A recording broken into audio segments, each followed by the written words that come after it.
శ్రీ సచ్చిదానంద సమర్థ సద్గురు సాయి మహారాజ్ కీ జై. సాయి బిడ్డలందరికీ కూడా సాయినాథుని ఆశీర్వాదాలతో మనము 12వ అధ్యాయంలోని గురుచరిత్ర పారాయణంలో ఉన్నాము. మనము ఇప్పుడు నిన్న చూశారు కదా, ఆయన చుట్టూ ఉండేవారు పెద్ద పెద్ద గురువులు అందరూ కూడా ఈయన సన్యసించడం వల్ల ఈయన మహానుభావుడని కనిపెట్టి వాళ్ళందరూ ఎంత గొప్పగానో ఈయన వెనకాలే ఉన్నారు. అందరికీ కూడా ఆనందదాయకమైంది. అందరూ ఆయన్ని ప్రార్థిస్తారు, సన్యసిస్తే మేము కూడా మీ సేవ చేసుకోవచ్చు అని ప్రార్థిస్తారనమాట. ఆ తర్వాత నరహరి వారి ప్రార్థనను మన్నించి సత్సంప్రదాయ సముద్ధరణ కొరకు శ్రీకృష్ణ సరస్వతి పాదులను గురువుగా స్వీకరించి శాస్త్ర పద్ధతిని వారి వద్ద సన్యాసము స్వీకరించారట. అప్పుడు గురువిచ్చిన దీక్షానామము శ్రీ నృసింహ సరస్వతి. తర్వాత ఆయన కొంతకాలము కాశీపట్టణంలోనే ఉండి మానవులకు 4 పురుషార్థాలను ప్రసాదించగల వేదార్థాన్ని భక్తులకు ప్రవచించారట.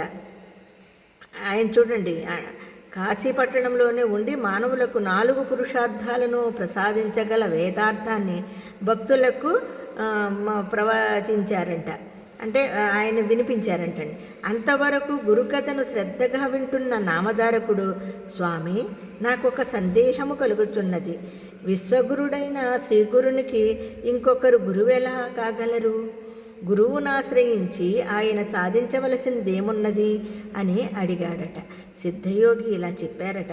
పూర్వము శ్రీరామచంద్రుడు వశిష్ఠ మహర్షిని, శ్రీకృష్ణుడు సాందీపిని మహర్షిని గురువులుగా వరించినట్లే, చూడండి, వశిష్ఠ మహర్షి శ్రీకృష్ణ సాందీపని మహర్షిని గురువులుగా వరించినట్లే శ్రీగురుడు కూడా శ్రీకృష్ణ సరస్వతి స్వామిని గురువుగా ఎన్నుకున్నారటండి. ఈ గురు సాంప్రదాయము అనాద సిద్ధమైనది. దీనికి మూలపురుషుడు సదాశివుడే. ఆయన శిష్యుడు విష్ణువుకు శిష్యుడు బ్రహ్మదేవుడు. అటు తర్వాత గురు పరంపర ఇలా కొనసాగిందంటండి.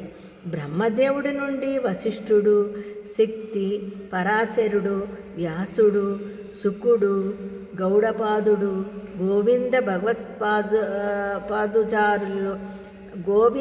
భగవత్పాదాచార్యులు, శంకర భగవత్పాదులు, విశ్వరూపుడు, బోధజ్ఞానగిరి, సింహగిరి, ఈశ్వరతీర్థుడు, నృసింహతీర్థుడు, విద్యారణ్యుడు, మలయానందుడు, దేవతీర్థుడు, ఏధవేంద్ర సరస్వతి, కృష్ణా సరస్వతి. ఈ కృష్ణా సరస్వతి స్వామియే శ్రీగురుడని ప్రసిద్ధికెక్కిన శ్రీ నృసింహ సరస్వతి స్వామి యొక్క గురువు. చూసారు ఎంతమంది గురువులో, గురు పరంపరలో ఎంత అద్భుతంగా ఎంతమంది ఉన్నారో చూశారు కదా. ఆ తర్వాత శ్రీగురుడు తాము స్వయంగానే పవిత్రులైనప్పటికీ అనేక పుణ్యతీర్థాలు దర్శిస్తూ బదరీకాశ్రమము చేరారు. తర్వాత ఆయన మేరు పర్వతానికి ప్రదక్షిణంగా సంచరిస్తూ సర్వక్షేత్రాలు దర్శిస్తూ పుణ్యతీర్థాలలో స్నానము చేస్తూ శిష్యులతో కలిసి గంగాసాగర సంగమము చేశారట.